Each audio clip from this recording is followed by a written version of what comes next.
Kalian pasti pernah mendengar istilah karbon neutral, terutama pada beberapa program pemerintah saat ini yang berhubungan dengan energi dan lingkungan.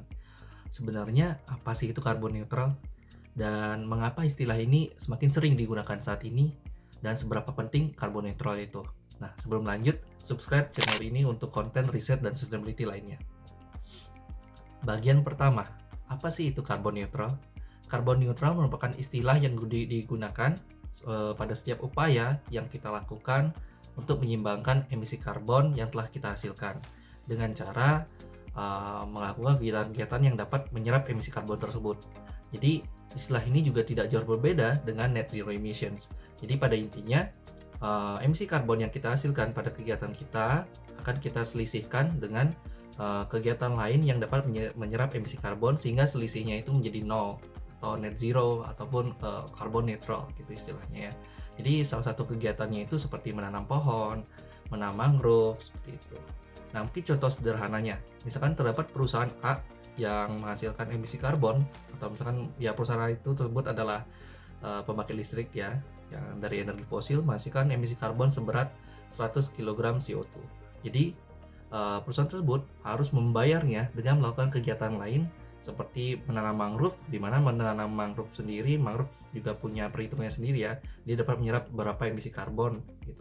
Jadi misalkan mangrove yang harus ditanam adalah 1000 pohon untuk dapat menyerap 100 kg CO2 yang dihasilkan oleh PLTU atau pembangkit listrik energi fosil tersebut ya. Jadi contoh sederhananya seperti itu.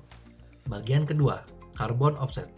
Carbon offset merupakan istilah yang sering dipadukan juga dengan carbon neutral. Jadi carbon offset ini merupakan konsep di mana sebuah perusahaan atau institusi itu dapat menganggap bahwa emisi yang dihasilkan tersebut dapat dilunasi dengan jumlah yang sama dengan skema beberapa kegiatan tersebut ya, seperti yang saya sebutkan tadi, menanam pohon, menanam mangrove. Namun carbon offset ini juga bernilai komersial. Jadi dari hasil carbon offsetting tersebut dapat dijadikan kredit ataupun sertifikat yang nantinya dapat diperjualbelikan. Jadi kredit dan sertifikat ini merupakan bukti bahwa institusi tersebut telah mengurangi emisi karbonnya. Jadi itu dapat diperjualbelikan untuk menuju neutral karbon. Jadi mungkin untuk carbon offset ini akan saya buatkan video lainnya yang lebih lengkap. Bagian ketiga, mengapa karbon neutral ini menjadi sangat penting?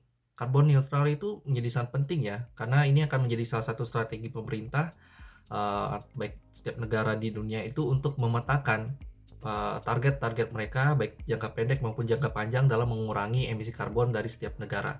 Nah, karbon neutral ini juga akan memaksa, ya mungkin saya bisa katakan memaksa setiap institusi untuk mengukur jumlah emisi karbon yang mereka telah hasilkan dan mengukur target-target yang dapat mereka capai pada setiap target atau roadmap yang telah mereka gunakan. Nah, data-data ini menjadi sangat penting ya untuk bentuk traceability dari setiap institusi tersebut sehingga dapat membuat kebijakan-kebijakan yang strategis dan tepat sasaran. Ya, tentunya untuk mencapai target neutral karbon tersebut. Namun, karbon neutral ini tidak langsung menyelesaikan masalahnya ya, karena dia menggunakan kegiatan lain untuk mengurangi emisi karbon yang telah dihasilkan.